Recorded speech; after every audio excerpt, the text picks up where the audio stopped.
Because I prioritize my work over household chores. My mother-in-law criticizes me, saying, "Don't use your work as an excuse to avoid doing household chores." My husband said, "This is my house, so you should be the one to leave," and he did not oppose filing for divorce. Furthermore, my husband refused to express his feelings in words. Even when I asked him again, "Are you really okay with this?"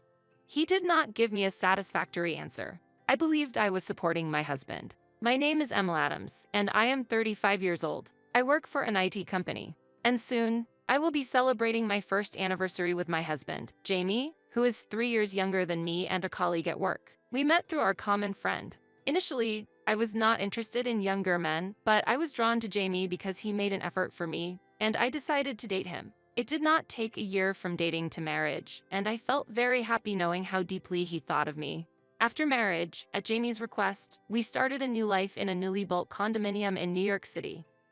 Both of us were working, so we decided to do household chores together, but Jamie, having lived at his parents' home for a long time, had never even washed dishes. At first, I taught him while doing chores together, but gradually, Jamie stopped doing any chores at all. Perhaps because our dating period was short, Jamie's negative aspects began to appear one after another after marriage. Although we work for the same company, we are in different departments. Jamie's department is relatively peaceful, and he comes home earlier than I do. Even though I asked him to at least prepare dinner with store-bought items, when I come home, Jamie leaves his clothes scattered around and is engrossed in gaming while lying on the sofa. Honestly, when I come home tired and see this scene, I can only sigh. Jamie just laughs off my words, and the situation does not change at all. I am already feeling serious anxiety about my married life with Jamie. Yet, there is someone who causes me more trouble than Jamie. That is Jamie's mother, my mother-in-law. She was silent at first, but as soon as we filed our marriage registration, her true character showed. She adores Jamie and visits our house whenever she has free time. My mother-in-law lives in the neighboring state, and I think it is hard for her to visit. But Jamie is paying for her travel expenses. Every weekend she comes and complains about my way of doing household chores. I want to relax at least on weekends. But it seems that the concept of consideration does not exist for my mother-in-law. What she always says is, "It's unfortunate for Jamie to have an older wife. I am only 3 years older than him, and I do not see it as a problem." Nevertheless, for my mother-in-law, it seems to be material to demean me. Moreover, she absolutely believes in Jamie's excellence. It may be natural for a mother to be proud of her son, but her excessive attachment to Jamie is somewhat abnormal. I feel this is Jamie's responsibility as well. Because he tends to exaggerate his stories a bit, perhaps out of insecurity, he doesn't care if it bothers others. Even if I point this out, he argues back saying he wants to please his mother, and I cannot respond strongly. However, as a result, my mother-in-law has come to believe even more that Jamie is excellent. She often praises our condominium, saying, "Living in such a wonderful place is fantastic. The interior is modern and stylish because it is new." That's right. I'm a bit troubled because my friends are jealous, Jamie says. My mother-in-law listens intently to this story, looks at me, and sighs exaggeratedly, saying, "Why did Jamie marry such a person?" She always says, Jamie could have hoped for a younger and more attractive partner, and urges me to be thankful for the good life Jamie has provided. Jamie only gently pacifies his mother, and she seems to see me as a pitiful older woman dependent on Jamie. Despite my desire not to start a conflict in our new marriage, I have ignored my mother-in-law's words. However, Jamie has gradually become more arrogant and, conspiring with his mother, has increased his contemptuous behavior towards me. Moreover, without consulting me, he started preparing a room for his mother to stay, suggesting an unused room for her. When I couldn't stand it anymore and confronted Jamie, he shouted, "Be quiet. I am the master of this house," and completely rejected my opinion. One day, Jamie made a huge mistake at work, angering a client to the extent that they decided to cut off all future dealings with him. Losing this deal would be a significant loss for the company. To visit the client early the next morning, I had to prepare for a few days' stay away from home, so I decided to go back to my house immediately. Jamie was already at home but avoided making eye contact with me. Meanwhile, as usual, my mother-in-law spoke to me while I was packing. I briefly explained that I would not be home for 2 or 3 days because of a business trip, to which she retorted, "You are being so arrogant. Are you really going on a business trip? Aren't you just going out to have fun?" I didn't have the energy to deal with her, but her words did make me a little angry. When I asked, "Hasn't Jamie told you anything?" Jamie stiffened in surprise. He probably only told his mother what suited him, as usual. Who do you think is to blame for my situation? Jamie gave me a signal as if not to let his mother find out. I was fed up and continued packing, ignoring my mother-in-law. She probably didn't like that attitude. Because I prioritize work over home life, my mother-in-law criticizes me, saying, "Don't use work as an excuse to avoid doing household chores." Since getting married, I have tried to balance work and home responsibilities. In fact, it was Jamie who promised to share the household duties. Yet, he has not helped at all since we got married. Why am I the only one being blamed? Even when I protest, I am loudly scolded. Don't complain about living a luxurious life with the money Jamie earns, and eventually, I was told to leave the house. Even though I was told to leave, this is my house. But such a daughter-in-law is not part of the family. Divorce Jamie and leave, I was told. I am just astonished by my mother-in-law's one-sided claims and cannot argue back. Jamie just stays silent and says nothing. Jamie, your mother says this, but what do you think? I asked. Deep down, I had a little hope in Jamie. However, Jamie's true feelings were different from my expectations. Yeah, Mom says so too, and I've been thinking we don't get along, he answered and pulled out an already completed divorce form. Then he said, "This is my house, so you should be the one to leave." He told me that, initially he didn't want to date me, and he reluctantly married me, fearing I would do something awful if we broke up. Hearing this, my anger welled up, but in that moment, my love for Jamie completely vanished. Alright, let's get divorced. I'll come back for my things later. At that, my mother-in-law looked triumphant. I could no longer stand to breathe the same air with them. But there was one thing I needed to confirm. Is Jamie planning to stay in this house? Jamie looked surprised. Then he said, "That's what I'm thinking," and as if he had an epiphany, he continued, "I see, you don't want a divorce. But it's already decided. As a peaceful divorce, he stated there would be no compensation." I couldn't help but feel a dissonance with Jamie's remarks. I acknowledged, packed my things again, and left the house with the divorce form Jamie had given me.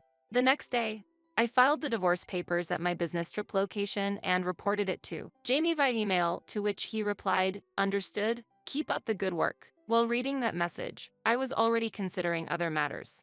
I was relieved that I managed to negotiate well with the client and overcome the company's crisis. About a month after separating from Jamie, he and his mother suddenly appeared at the company where I work. "Call Emma immediately," his mother demanded loudly at the reception, and I guided them to the meeting room with a bad feeling. Then, I received a one-sided accusation that she had been kicked out of the condominium. I could not sympathize with that claim. It was me who was kicked out, and Jamie and his mother were the one who kept living in that condominium. When I argued back, Jamie started talking in a flustered manner. "Why didn't you tell me the rent was $10,000? Because of you, I've been utterly embarrassed." It seems that Jamie and his mother were questioned by the condominium's owner because they couldn't pay the rent. Can't believe it. Didn't you even grasp how much the rent was? I asked, and Jamie's face turned red. "I thought it would be about $1,000 a month to live there," he explained. Jamie had misunderstood that one could live in a luxury condominium in the city center for such a cheap price. How ignorant he was.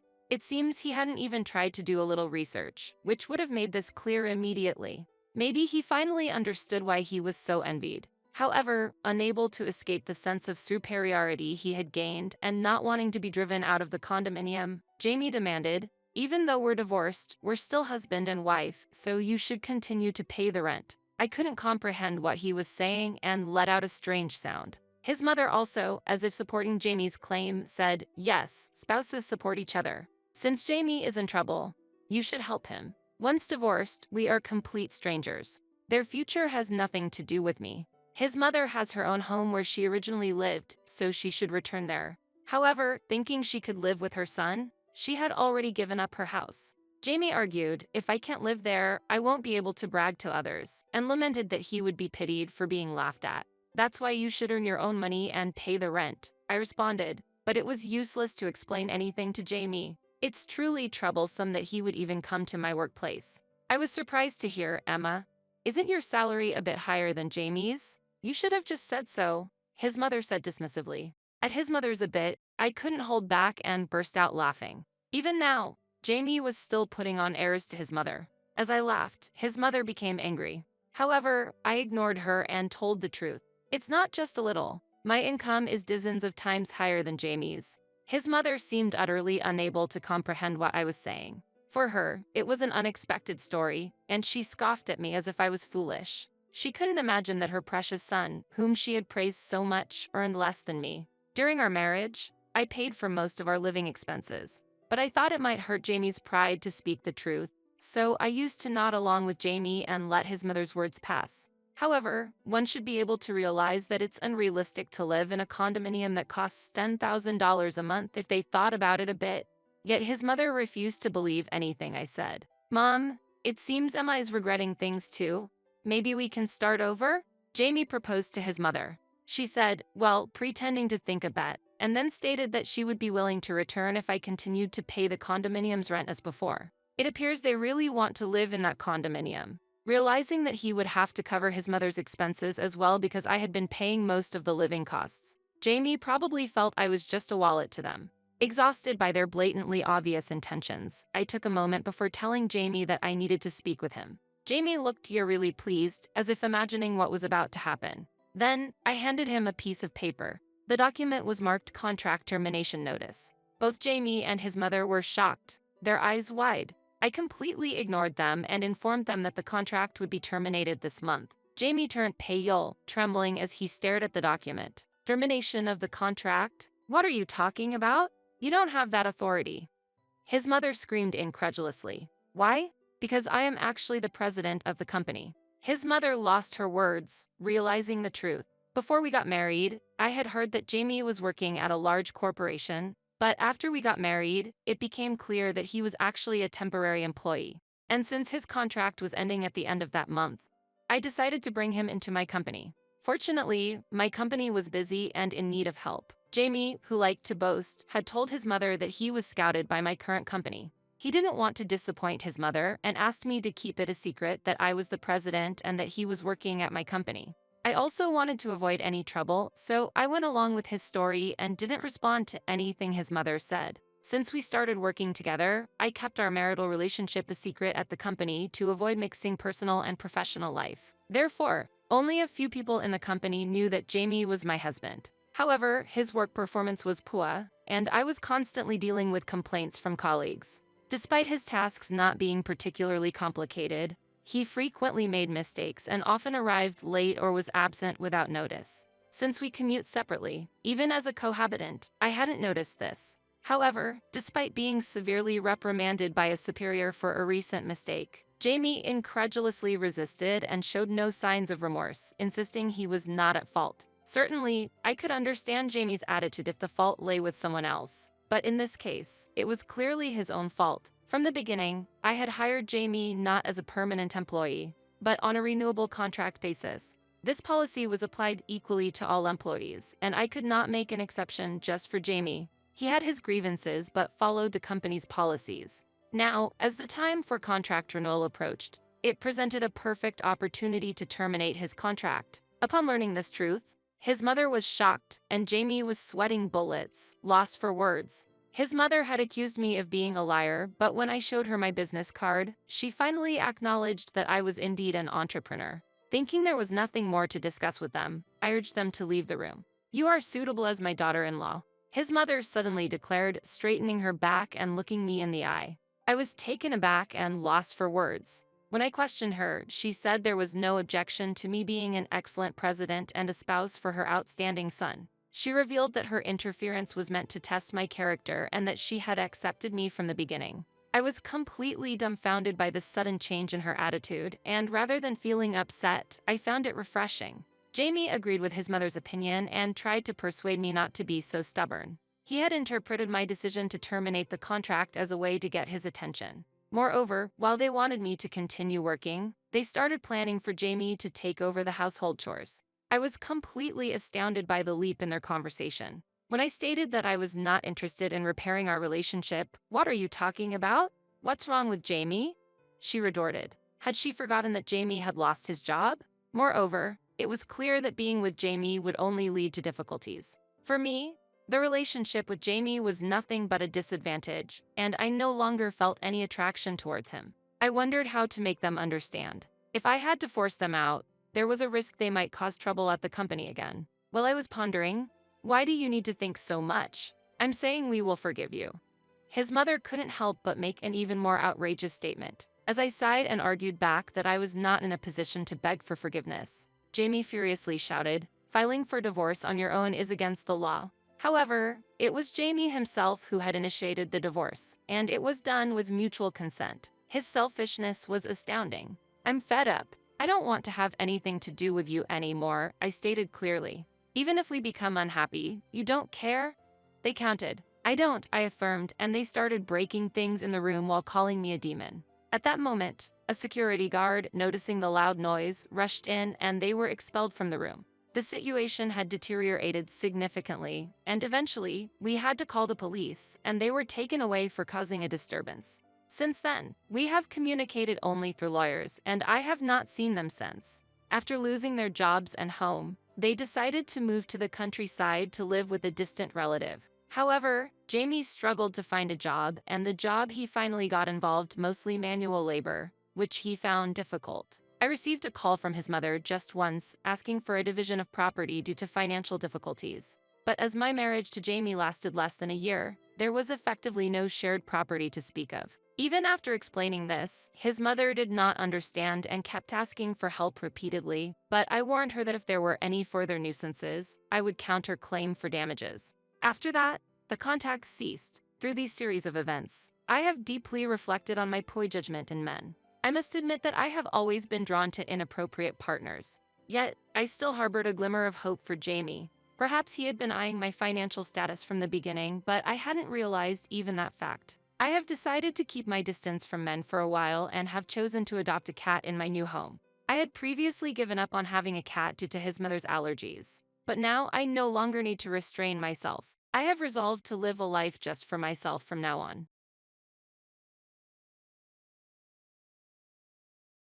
"Get out of here." John's words shocked me. I stood frozen in surprise, my mouth agape, wordless. It seems they do not understand their position. They better brace themselves. There's no other way but to make them understand my position. The moment I resolved myself, a wry smile appeared on my face. "My name is Wendy Smith. I am a 52-year-old full-time employee at a certain food manufacturing company. Being a full-time employee at this age often leads to the misunderstanding that I am single. However, I am not single. I married John in my 20s, and soon after, we had our son, Matt. Matt has since become independent and is married. Currently, I live happily with John and my mother-in-law, Diane, just the three of us. But it's not without its problems. Diane has aged, and her legs have grown significantly weaker. There are often times when I need to support her. However, John tends to ignore his mother's condition. "She's your mother. Don't you think about helping?" When I asked, John turned his face away. I wish he would be more considerate of the family. Especially lately, I've felt this way more frequently. John works as a graphic designer, currently freelance, but he used to work in the creative department of an advertising agency. That's where we met, when he came to my company on business. "Do you have any questions?" John asked me. This part is a bit. "Oh, I'm sorry, I shouldn't be commenting as an amateur.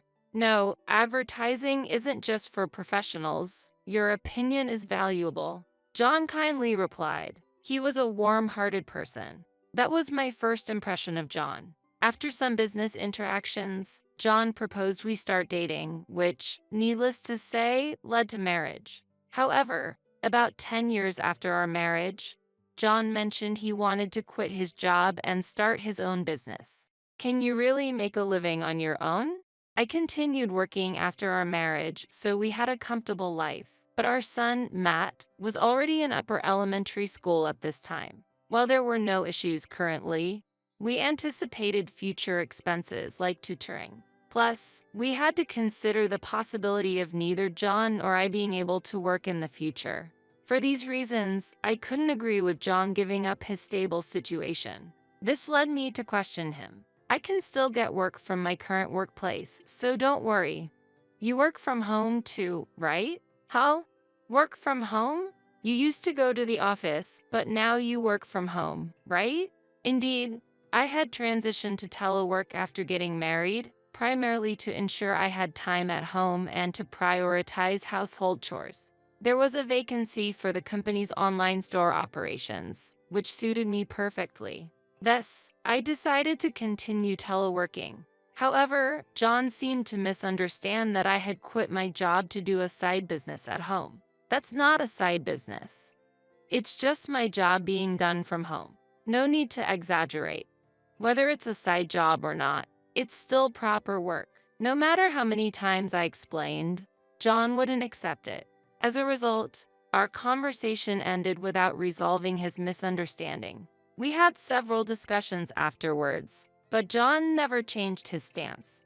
In the meantime, John quit his job and started his own business. I couldn't hide my anxiety, but contrary to my fears, John's business was doing well. He looked happier and more relaxed than before. It seems to be going well. Yeah, I get work through connections from my previous job, and I can spend weekends with Matt, so it's really good. That's great. I felt relieved. However, a few years later, a new problem arose, which I brought up to John. Putting mom in a nursing home? Yes, your mother herself wants it. She's become less mobile and wants to be admitted. What do you mean? John's interrogative tone left me speechless. I do want to take care of my mother-in-law. However, with both housework and my job, it's not that simple. Moreover, Matt is in middle school, facing high school entrance exams. With the need for support in various areas, I can't focus solely on my mother-in-law. After explaining these circumstances to John, he became visibly angry and vented his frustration. So, you plan to abandon my mother? It's not like that. But your mother herself. But that's what it comes down to, isn't it? If it's too hard, you could just quit your side job. I was at a loss for words to John's remark. In reality, our household's financial situation depends on my income. John contributes, but it's a small amount. If I quit my job, we wouldn't be able to make ends meet. However, I couldn't convey this reality to John. He has a high pride, and knowing I am the main breadwinner might upset him like a child. It could lead to divorce, and in the worst case, he might leave the house. In that case, I wouldn't be able to take care of Matt and my mother-in-law alone. So, I remained silent. This silence marked the end of the discussion. Even if we didn't send my mother-in-law to a nursing home, my burden wouldn't increase. Indeed, her mobility has declined, but she can still manage most of her daily life on her own, and there are few situations where she needs my help. If she can sit in a chair, she can even cook. Therefore, having my mother-in-law at home to help with household tasks was actually more helpful for me. As time went by, Matt graduated from high school and moved out for college. My burden was significantly reduced, and gradually, I could pay more attention to my mother-in-law. One holiday, we planned to go shopping at her request. I asked John to drive us. Hey, could you drive us? I'm going shopping with your mother. Sorry, I have work today, John said, dressed in a suit, but something felt off. What's with the suit? Oh, this. I got it new. It was a bit expensive, but it's important to look the part as the owner, John explained. I understood his reasoning, but it had been quite some time since he started his business. It made me wonder. I recalled an internet article suggesting that sudden changes in attire could be a sign of infidelity. Yet, there was no concrete evidence. Reluctantly, after seeing John off, I went out with my mother-in-law in a taxi, but couldn't stop thinking about John all day. Was he really having an affair? Since then, I've had my doubts about John. I thought about confronting him directly when the opportunity arose. Days passed without him showing any suspicious behavior. Time simply flowed on. Eventually, Matt informed us of his employment and later his marriage. Despite this, I couldn't find any solid proof of John's infidelity. I can't find evidence of infidelity, but now that Matt has his own family, maybe it wouldn't be a problem if we divorced. Just when I was contemplating this, my mother-in-law injured her leg going to the bathroom at night. Fortunately, the injury wasn't severe, but she was quite shaken and suddenly brought up this topic. I've decided to go to a nursing home after all, and I have a request for you. The situation was completely different from before. If I chose divorce, my mother-in-law could be left alone. This thought made me unable to refuse her request. I decided to act according to her wishes. That was 6 months ago. Since then, I've been visiting my mother-in-law every weekend. After all, I'm concerned about your mother and can't bring myself to think about divorce. Maturing to myself, I returned home. I'm back. Mom, welcome back, Matt said. His wife, Sarah, was also there. We've been waiting for you, Mother. Why are Matt and his family here? Wondering, I asked Matt. Matt, why are you here? Well, just as Matt was about to answer, John appeared from behind and said to me, "You're so heartless. I've considered divorcing you and called everyone here." What do you mean? It's about Mom. You haven't fulfilled your duties as a wife. John raised his voice. I trembled in shock. But your mother. Before I could argue, John interrupted. No excuses. From now on, you're moving out, and Matt's family will live here. Stunned by his declaration, Sarah added insult to injury by yelling at me. Yeah, disappear quickly. Annoying parasite. I was dumbfounded, unable to form a response. I felt an impulsive need to argue back. So, it was true. My feelings were not accepted. John didn't care about me at all. That's why he could say such things with ease. Why did I endure all this? Without much thought, I realized I should have divorced sooner to avoid this humiliation. It was too much. I had to show them my worth by any means necessary. With a bitter smile, I said, "Understood. I'll leave." I declared this and left the room, glancing sideways at them. I went straight to my room, grabbing only a change of clothes and my work laptop, along with my bank book and a few valuables. I packed the essentials in a travel bag. Are you really planning to divorce? Yes, I am, I replied, picking up my luggage. After a moment of contemplation, I proposed to John. I've decided. We'll divorce amicably for $10,000. If that's unacceptable, I'll hire a lawyer and deal with it thoroughly. It might be modest for adultery compensation. However, I didn't have the energy to fight with John at this point. So, I deliberately offered terms favorable to John. Why should I pay compensation? Because you're the one who brought up divorce. But I stared at John as he hesitated. Smiling, I said, "Then, shall we go through a lawyer? If adultery is discovered, it won't end with just $10,000. What? At least $30,000. If you're innocent, that should be fine, right?" It was clear what choice John would make. It was a strategy that risked everything. Seeing John grit his teeth in anger, I was internally convinced. He must have been unfaithful, but I couldn't obtain proof. Therefore, I decided to bluff as if I had evidence to pressure John. What will it be? If we go to a lawyer, I'll also demand compensation from your affair partner. I don't want to cause unnecessary worry for your mother. I'd rather not escalate the issue, but faced with these words, John reluctantly replied, "Fine. I'll pay $10,000 within this week. That's fine. I'll come back on the weekend and then we can, settle the divorce papers." Saying this, I slipped past John with a smile and left the house. Afterward, I headed to a nearby cafe to start looking for a new place to live. My options were limited to a short-stay apartment. Guess I'll settle for this for now. Reluctantly renting a short-stay apartment, I decided to stay there for the time being. On the promised weekend, I went to my in-laws' house where John was. When I rang the doorbell, Sarah appeared. "Oh, what brings you here?" "Just here to pick up some things. And to take things like the divorce papers." "I see." Sarah's dismissive attitude was evident. I couldn't understand why Matt married someone like her. Entering the house, John was waiting with an envelope on the table. "Here's the divorce paper. The compensation is also enclosed." Understood. Inside the envelope were the signed divorce papers and a bundle of $10,000, which I put in my bag. "I'll leave the moving of my room's items to a mover. Do whatever you want." John was clearly in a bad mood, despite being the one who suggested divorce.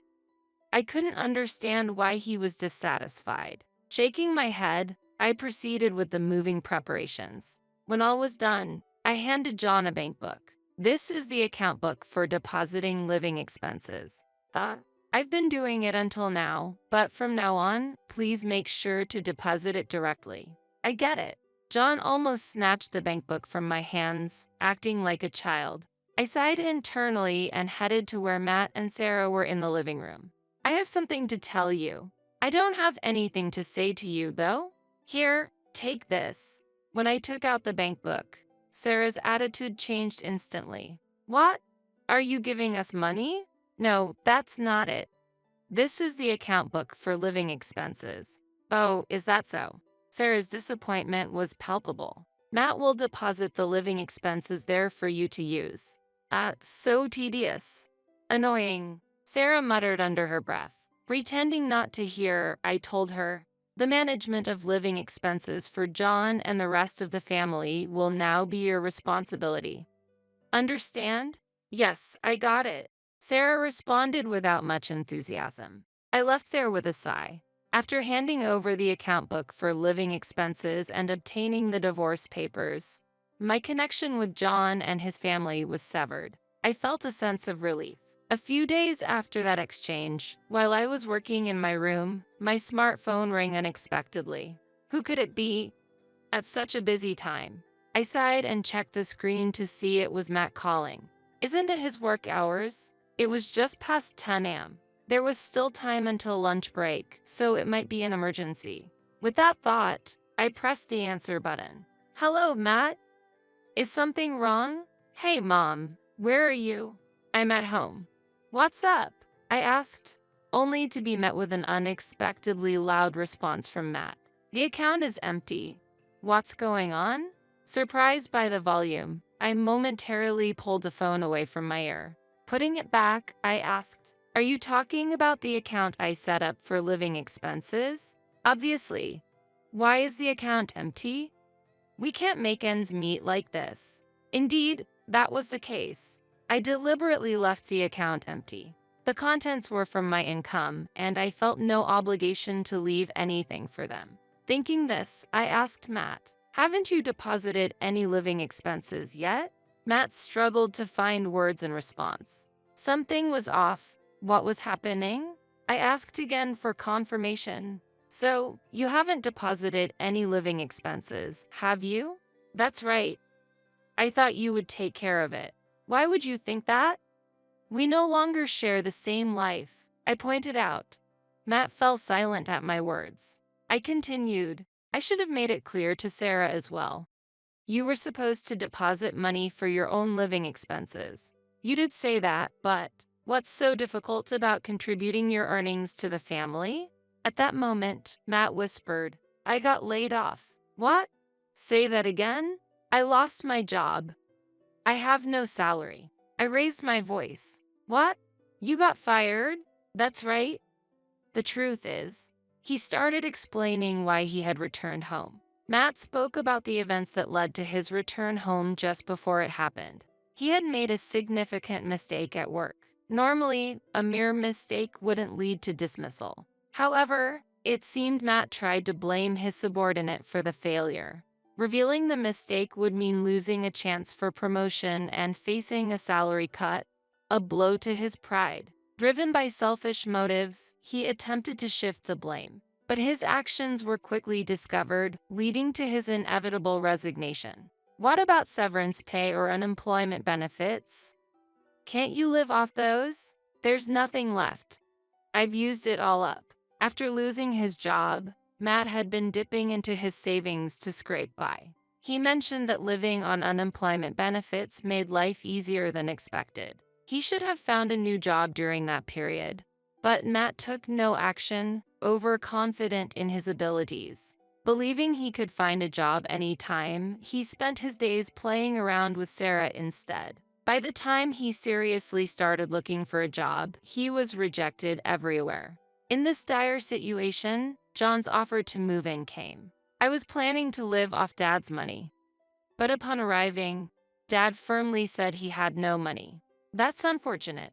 Mom, could you just deposit this month's living expenses in the account? Matt pleaded. I replied, "You're joking, aren't you?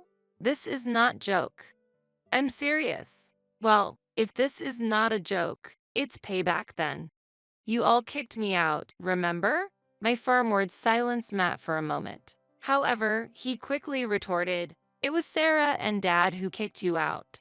I had nothing to do with it. You did nothing to stop it. Reflect on that. Goodbye." After ending the call, I set my phone to block his number. Hopefully, this would make them reconsider. Smiling, I waited for any contact from the other two, but received nothing from Sarah.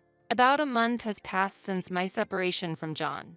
I might get some contact from John. Glancing at the calendar, I realized it's the end of the month.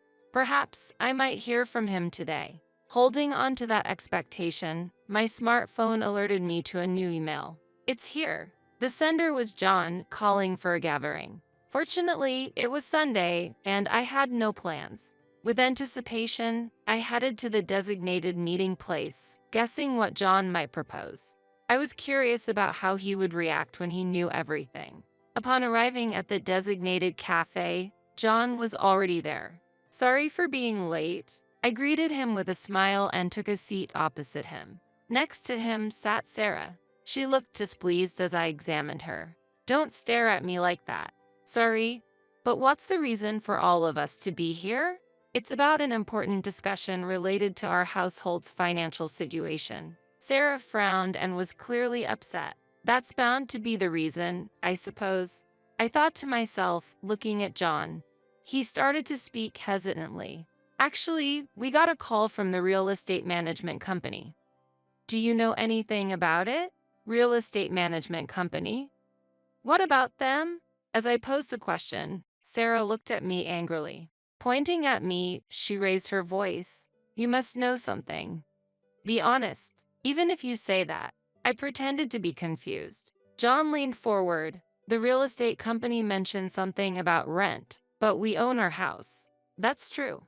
When I told them it must be a mistake, they even brought up suing us, John said, tapping the table with his finger, his anger evident. Seeing his frustration, I decided to reveal the truth. "Did you actually deposit the living expenses?" Yes, I did." "That's a lie. If you had, we wouldn't be in this situation." I counted, and John's face showed surprise. Smiling, I shared the truth. "The rent in question is for the family home. It should have been paid from the account I gave you." "Wait a minute. We own our own home. There's no need to pay any rent." "Well, the truth is, your mother sold the house, so your family no longer owns it," I explained. John and Sarah looked puzzled by my explanation. I then began to detail the whole story. A while back, when the decision was made for my mother-in-law to move into a nursing home, there was one obstacle. Although her pension could cover the monthly payments, she couldn't afford the lump sum required for admission. I suggested a lease-back option to her. With this approach, she could remain in her familiar home while securing the necessary funds. However, this meant that regular lease payments would become necessary. So, I decided to allocate the $500 you were supposed to contribute monthly to the household for this payment. What about the living expenses then? I was covering those entirely, which amounted to $2,000 a month. John and Sarah were visibly shocked. If you had properly provided for living expenses, it would have just been deducted for the payment. But once you understand, please make the transfer promptly and continue to do so in the future. Okay? As I smiled, John began to panic. Sensing something was off, John finally confessed his true situation. "Actually, my business failed and the company went bankrupt." "Why did that happen?" Well, as John hesitated, Sarah indignantly pointed out, "He was having an affair and spent a fortune on that woman. That's why we're broke." According to Sarah, John had used the business funds to lavish money on his mistress, leading to the business's collapse. Unable to tell me directly, they hoped for Matt's financial support by inviting him and his family home. "It's all Dad's fault." "No, that's not." "How is it not your fault?"